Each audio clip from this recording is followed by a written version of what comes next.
The Berenstain Bear's Computer Trouble. It was Papa who first brought a computer home to the Bear family's treehouse. He thought it would be useful in his furniture business. But Papa soon found that brother and sister were coming into his shop to play video games on his computer. Before long, the cubs needed their own computers for schoolwork. Email, websites, IMing, and social networking followed. Mama discovered buying and selling things on eBay and wanted a computer too. Even Honey Bear began playing simple computer games on a toy computer. Now it seemed to Papa that the whole family spent most of their time in front of computers every day from early morning until late at night.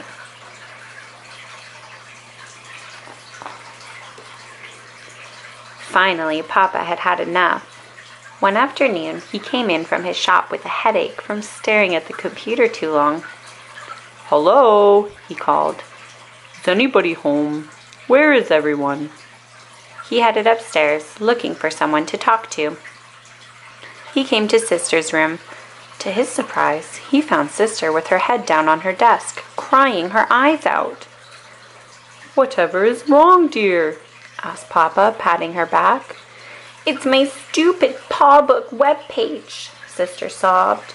"That awful Billy Griswold wrote on it that I'm a fuzzy-faced hairball for all my friends to see. And now they're saying we're in love." She burst into a fresh mountain of tears. Papa rolled his eyes. Computers, he thought. Nothing but trouble. "Come on," he said. "Let's figure out how to deal with this on your paw book page." Then Papa noticed loud music coming from Brother's room. He went next door and found Brother playing music on his computer while looking at soccer gear on a website. "Aren't you supposed to be doing your homework?" asked Papa. "Don't worry, Papa," said Brother. "I'm working on it, between checking out websites. See?" He clicked his mouse. He clicked his mouse and showed Papa his homework on the screen. Papa rolled his eyes again as Sister called him back to her room. He peeked into Honey's room across the hall. Even she was playing a game on her computer. Farther down the hall, Papa could see Mama at her computer. She was busy bidding on something on eBay.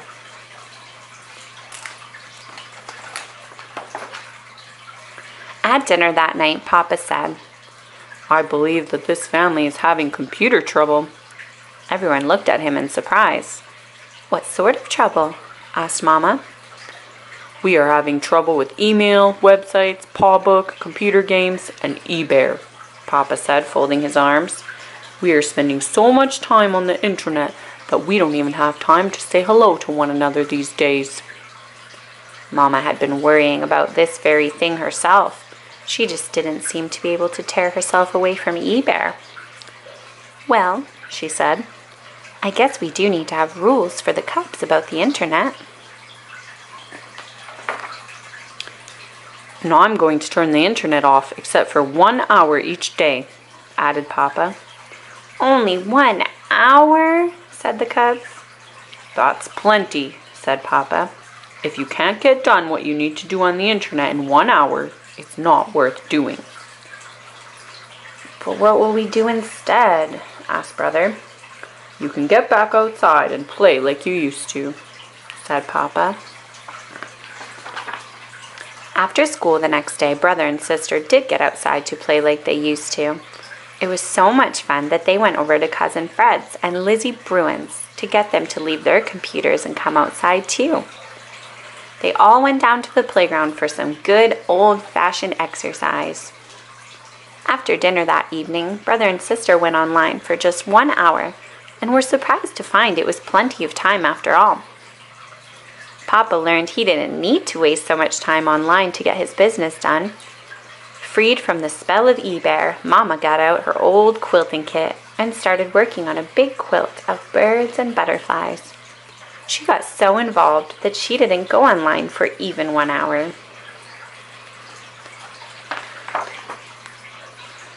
When the internet hour was over, the Bear family gathered in the living room. They talked about all the things that happened that day.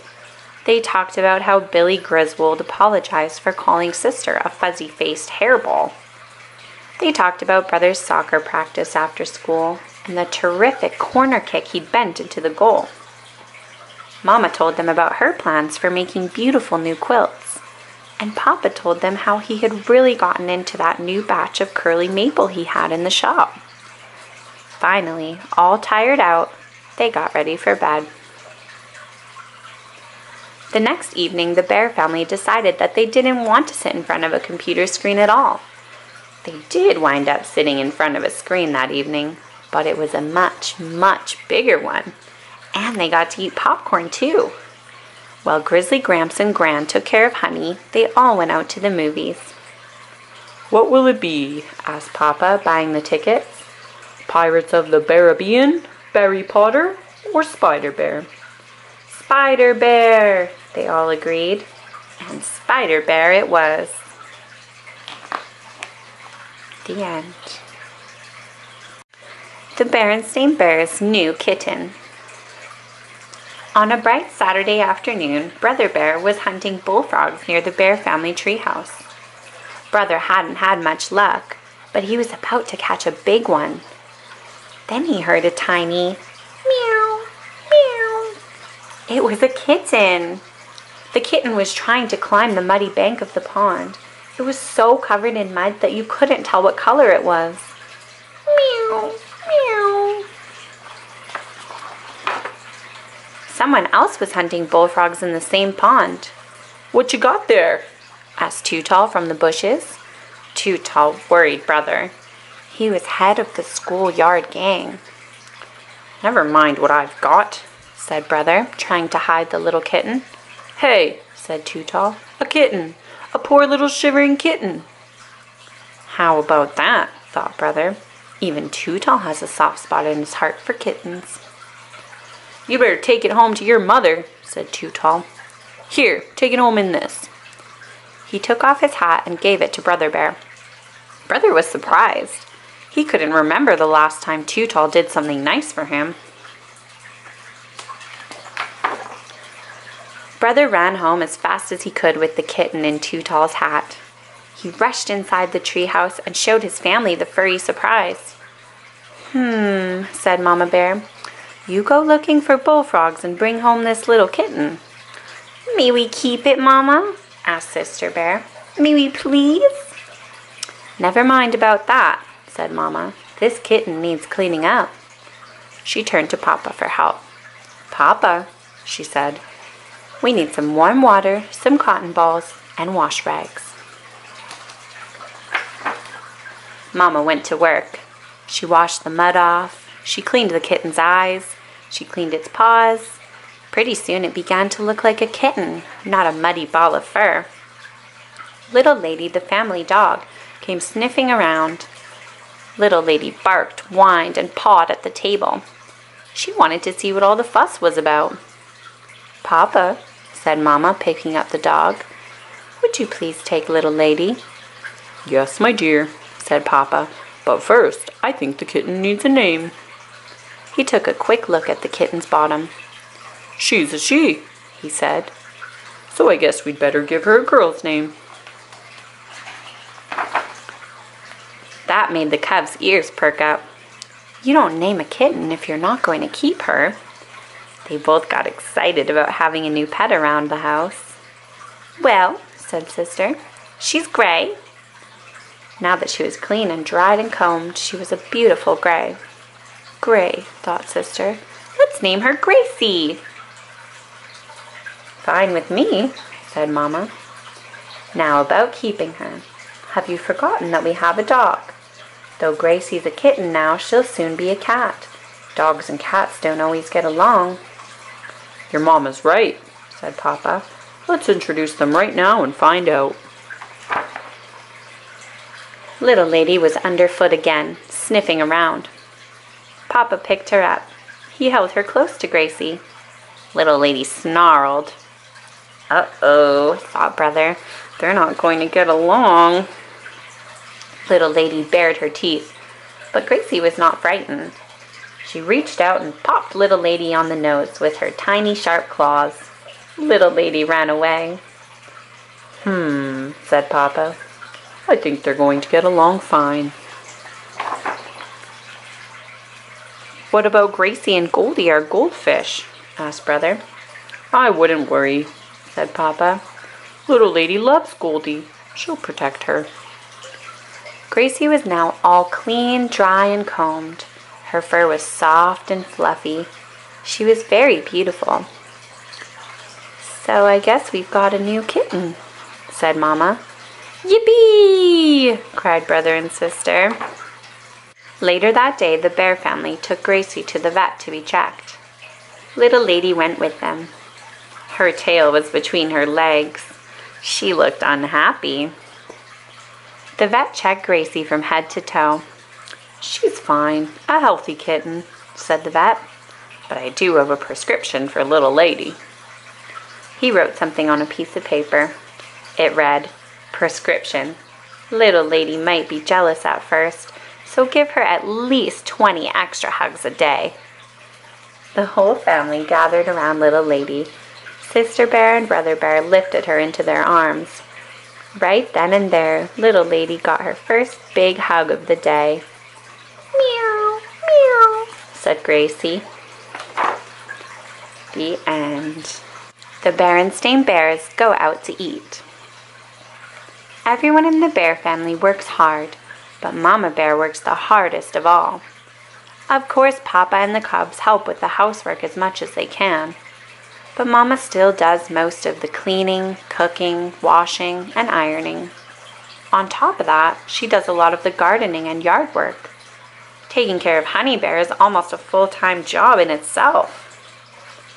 Sometimes Papa and the cubs felt like they all needed a break at the end of the week. One evening when Mama was tired after a long, hard day, Brother and Sister whispered something into Papa's ear. Said Papa, smiling. A very good idea.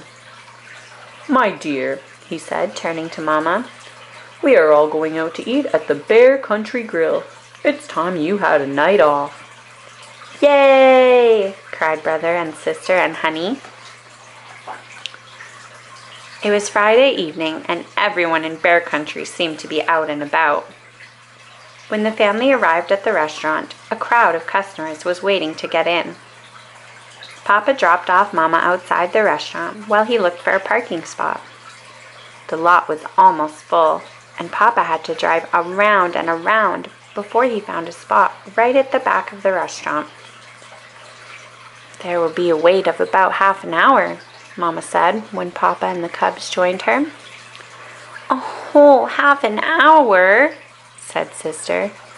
That's nearly forever, complained Brother. I'm so hungry. I know what, said Papa. Mama, why don't you stay here while I take the cubs for a walk? Papa didn't really want to stand around waiting himself. A fine idea, agreed Mama, who thought relaxing on a bench for a while sounded quite nice. Papa and the cubs set off toward a little duck pond on the far side of the parking lot. They saw a mother duck with ducklings. Papa had some crackers in his pocket, and the cubs had a fine time feeding the ducks. When the crackers were gone, they said goodbye to the ducks and headed back to the restaurant. By then, Mama was so relaxed she was nearly sleepy. Just then, the restaurant hostess told them that their table was ready. She led the family to their seats. We're starving, said Brother and Sister, grabbing some bread. Just a minute, said Mama. I don't want you two filling up on bread. Oh, Mama, said the cubs. No arguments, please, said Mama. This is my evening out, and what I say goes. Mama cut each cub a slice of bread and then had the basket taken away. Yes, Mama, said the cubs. Honey had a sippy cup of juice, but she wanted a big glass of water like everyone else. She leaned out of her high chair to grab one, but knocked the glass over instead. Water spilled everywhere. Oh dear, said Mama, trying to sop up the water with her napkin. You take it easy, Mama, said Papa, leaping up. I'll get it. But Papa's elbow knocked over his own water too. With some help from their server, they managed to get it all cleaned up. Are you ready to order now? Their server asked. As a matter of fact, they had been too busy to look at their menus, but now they were too hungry to wait any longer. I'll have a hamburger and fries, said Brother. Me too, said Sister. Just a minute, said Mama. The hamburger is okay, but not the fries. You both need some healthy vegetables. 2 side orders of broccoli, please. Broccoli, said the cubs in disappointment. Remember, warned Mama, this is my evening out. Mama and Papa ordered their dinners along with something for Honey. They had to wait and wait and wait. Mama brought coloring books and crayons out of her bag. The cubs colored away happily for a time, but the restaurant was very busy, and they still had a long time to wait. But just then their server arrived with a big tray full of steaming food. The whole family dug in hungrily. Manners, please, said Mama. Let's slow down a little. Before long, almost everything was gone, except for the broccoli. I want to see every bit of that delicious broccoli eaten, said Mama. It's chock full of vitamins. Why do vitamins have to taste bad? Brother grumbled, swallowing his broccoli with a gulp. If you eat your broccoli, you get dessert, said Papa. Hooray for dessert, said the cubs. Once the dinner plates were cleared away, everyone ordered vanilla ice cream with fresh blackberries. This makes up for the broccoli, said Brother. That's for sure, agreed Sister. Sure, said Honey. After they finished eating, Papa paid the bill, and they headed back out to their car. I enjoyed going out to eat, said Mama as they put Honey in her car seat. It was just what I needed after a long, hard day. Do you know what the best part of going out to eat is? Asked Brother. Dessert? Guessed Sister. Hamburger? Suggested Papa. No, said Brother. It's no dishes to clean afterwards. That's for sure, they all agreed as they pulled out onto the highway and headed for home. Sure, said Honey. The end. The Berenstain Bears' Dinosaur Dig. Brother and Sister Bear liked to read, and they went to the Bear Country Library quite often. They liked mysteries, adventures, sports, stories, and lots of other books too. One day, Brother found a book about dinosaurs. He showed it to Sister, and they looked at it together. It was very interesting. Brother and Sister really liked all those dinosaurs. Learning about them was exciting. They liked their long, ferocious teeth. They liked their long, ferocious names like Stegosaurus, Triceratops, and Tyrannosaurus. Stegosaurus had spikes on its tail. It could use them to whack big meat eaters like Tyrannosaurus and Allosaurus, who had those ferocious teeth. Triceratops had sharp horns on its head. It could use them to poke any other dinosaurs who messed with it. The best part was that they lived long, long ago, so you didn't have to worry about them getting you. Mama and Papa were delighted that Brother and Sister had this wonderful new interest, and Honey thought it was okay too. They all went to the Berenstain Museum to see the dinosaur skeletons. They were ginormous. Brother and Sister really liked those dinosaur skeletons. While they were at the museum, Professor Actual Factual saw them and stopped to say hello. He was the head of the museum and an old friend of the bear family. I see you two cubs have been bitten by the dinosaur bug, he said, smiling. The dinosaur bug, said Brother. What kind of bug is that? Asked Sister. She imagined a huge prehistoric insect. Professor Actual Factual laughed. I just mean that you've caught an interest in dinosaurs and other prehistoric creatures. Once you've caught that bug, it's hard to get rid of it. I know, I've caught it too. In fact, said the professor, would you like to see my latest dinosaur project? Would we ever? Said Sister. You bet, said Brother. Then just follow me, said the professor, leading them outside and to the rear of the museum.